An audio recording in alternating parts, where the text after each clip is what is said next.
Wassail, beautiful people, wassail, beautiful people. So, buongiorno, I'm in Sardinia.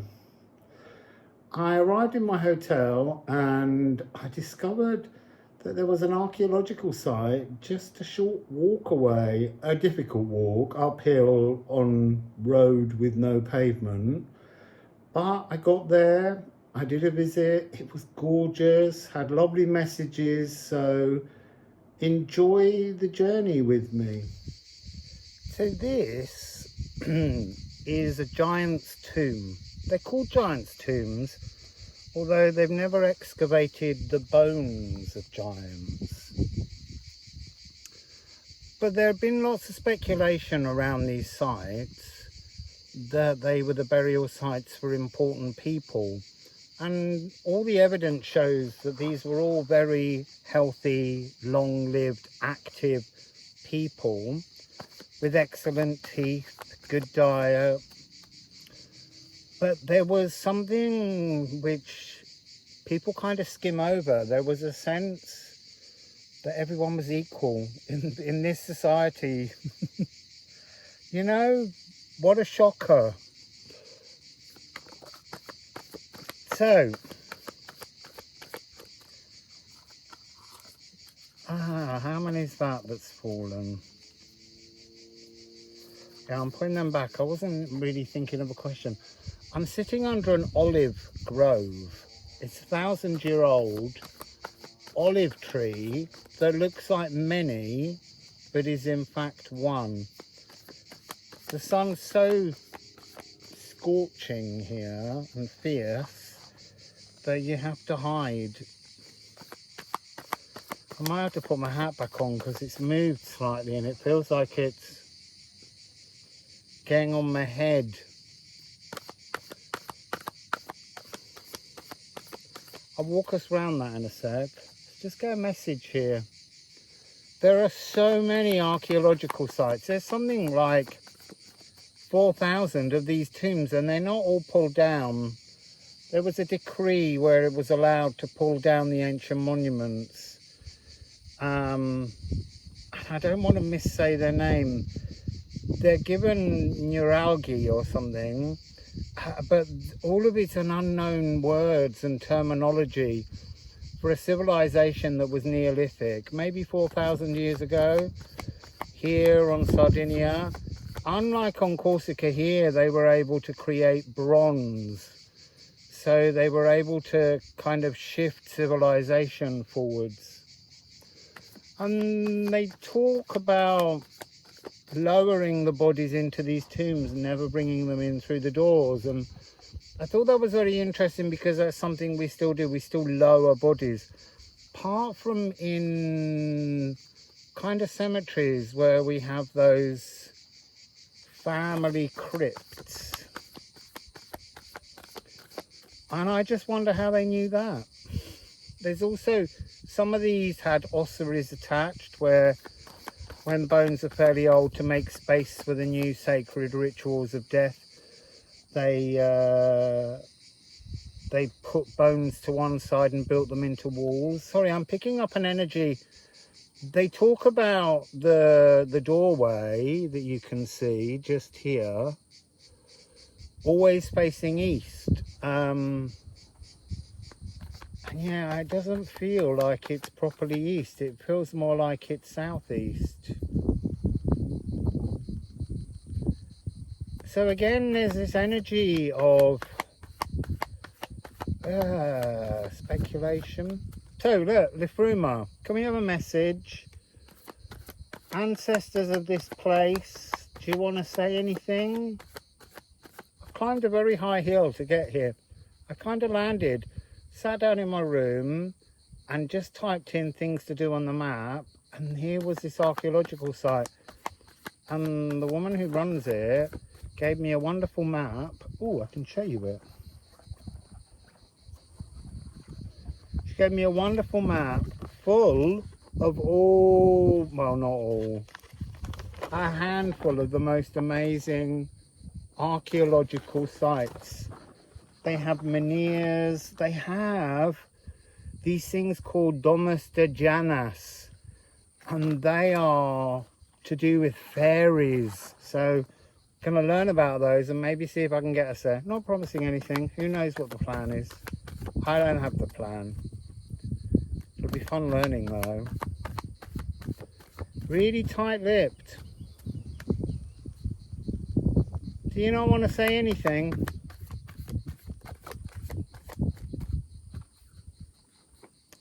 They said go away. Hang on, let me just put the deck down there. Ah, that's interesting. So look, I'm going to show you how they came out. Very clear on this energy of compassion, but also very clear on this message of do not reach in to the pain. That's weird. Do not try and tune in to the trauma, their trauma. It's like energetically the place. Oh, was that a butterfly just landed on my hat? There's loads of yellow butterflies been flying around me since I arrived here. So the energy I'm picking up here is the energy of trauma at the disregard for something sacred, and how the memory of the ancestors, the echoes here, have had to come to terms with that. They've had to let go of it, but there's a residual energy of a divine fury, of a rage at the way in which humans dismantled ancestral memories. Okay, so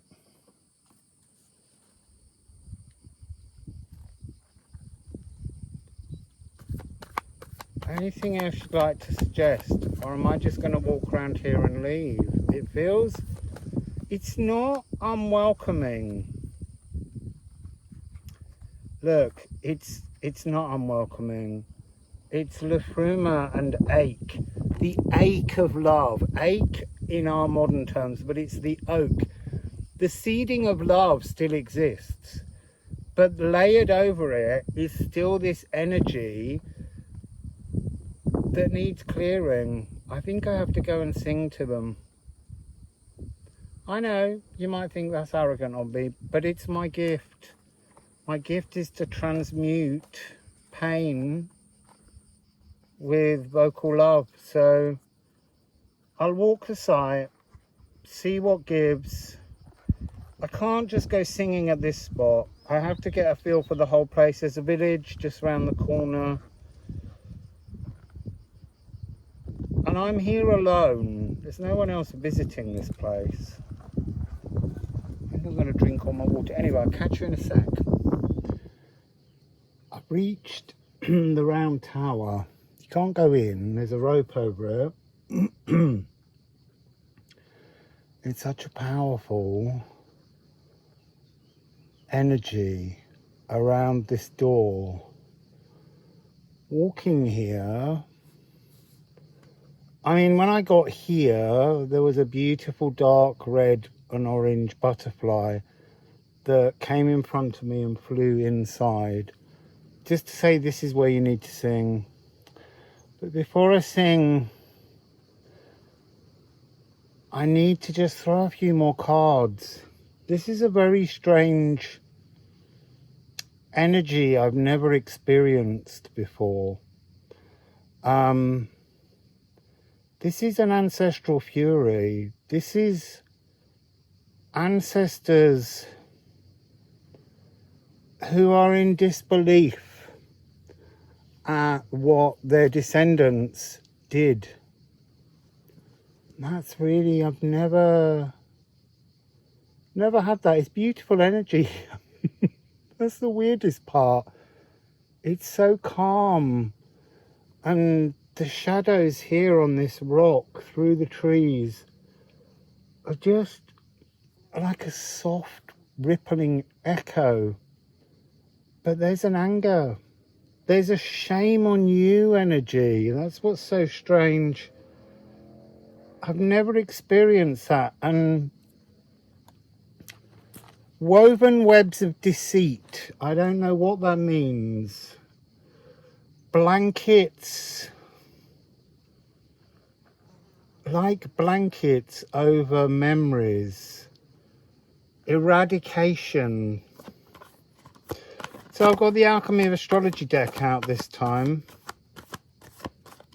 And then I'm going to put the camera in the in the tower. I'm going to sing. Give him a little song that the butterfly led me to.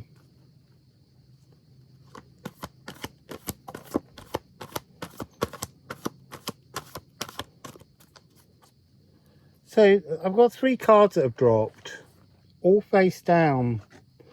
The first, Ophiuchus.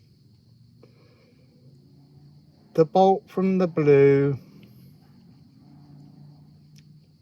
Asclepius, a snake bearer. Now that's really interesting. I've been getting the energy of serpents ever since I walked onto the property. Maybe they had some kind of worshipful connection with snakes. But I've been getting this energy of being caught between like a that was being made by different insects, but they were moving rapidly in a kind of field as I moved through. So this is cardinal aether. And then, wow, that's interesting. I picked up this card, but I don't know whether it was the second or the third. But it is conjunction. Now it's interesting because I channeled something quite fascinating about the number 11 this morning, and it's gone. But it will percolate back. So this is merging focused intentions,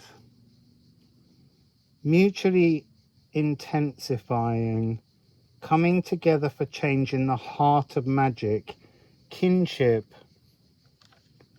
It's like singing. Oh, there's 2 cards here. It's like singing friendship back to a pained ancestor. They're not necessarily my direct ancestor to my knowledge, but who knows? It's 4,000 years of parents and babies. Who knows? And then we have Aquarius and Trine. Shoulders of giants, the giant's tomb. And there is a denial of there being giants. But I think, I don't know where the notion of the word giant came from, but in a kind of ancestral energy, there are giants who are the ones that make leaps forwards for civilization. And I think that's really what we're tuning into here. Oh, and that's 11 again. So what they're saying is, they took fragments of the earth. Like to create bronze, you need many metals. Iron, tin, and something else. These giants in our ancestry that took a huge leap to bring themselves into earth frequency, to fix themselves into an amplified, a quantum leap of civilization that was carried out by these amazing people. And that was their bolt from the blue. This moment when they were able to take fragments of things that the world offered to them and transform them, fix them into new thoughts. I mean, look, someone had to understand how to take base metals, smelt them. Tear. Oh! Didn't we have tear just now? See, you can't always get the full story till you reach the end of a journey. And then trine, harmonious comfort. This brought harmonious comfort. They were getting on with. This is a card that doesn't talk of leadership, but talks of coming together in community. I mean, it's a wonderful, it's thoughts and emotions coming together. Wonderful, really, really beautiful story of a need for us, I'm going to say, to sing gratitude, to sing thanks, to sing praise, to remember the enormous quantum leap our ancestors made at several points in history. And this here marks that point, and there's a little bit of a fury to them that we take things for granted. Look, you know, all kinds of things happen in history where people force massive changes, and it often doesn't take very long for that trining comfort to obscure the struggle and to forget the struggle. Short memories. But the echoes of ancestors are long memories, long memories. And they want to be celebrated, remembered. They want to be touched by the modern world. They don't want to be ring-fenced off. I'm going in the museum when we get back. Might be some more information there. But for now, I'm going to go and sing to this tunnel. Also, I need to get back. I've drunk nearly all the water that I bought. So, let's sing.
I've just walked along the side of the road above the city, town, I don't know.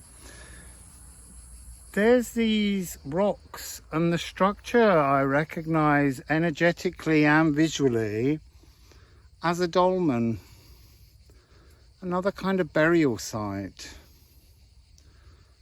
And I've stopped here because I asked the woman in the museum about dolmens, and she said there were no dolmens. They have these things called domus, which kind of like fairy mounds, which I'd like to go and see. They have nothing to do with Ianus, but fairies. Maybe this is one. It's a very powerful drawing, magnetizing energy here. So I paused because I kind of need to make a little confession. So I'm island hopping on a kind of pilgrimage next to Sicily and then to Malta. I need to go to where my brother died, and he died in transit between the islands of Gozo and Malta. I have been before, but before I once for work and once on a pilgrimage to see where he died. I was so full of anxiety that I might not come back both times. But now my parents are gone, I would like to go back there for many reasons. I'd like to see some old friends. But also, there is a place called the Hypogeum. It's an underground temple with perfect acoustics. And there's a small crevice that if you make a sound in it, it's supposed to resonate throughout the whole space. Last time I was there, they wouldn't let me do it. And so I want to go there and make them let me sing into the crevice. So I need your help, partly through donations to get there, but also there may be somebody out there who knows somebody who has some kind of influence over the Hypogeum or the people who run it, so that I can go and make a beautiful sound inside the space. I know I'm meant to do it, but it's over to you to make it happen. I also just want to share a little joke with you. I am amused that because I put the word challenge the same as quiz, my last video hasn't had the normal number of viewings, as do any when you ask people to do something for themselves. And that makes me laugh. So just the special ones can cope with a challenge or a quiz. Very funny. Anyway, I've got to walk down to the town, hungry now. I've refilled my water bottle, and I shall be learning about, there's so many archaeological sites here, so many old civilizations, and I don't know anything about them, but I really enjoyed the message that came from that one. So till later.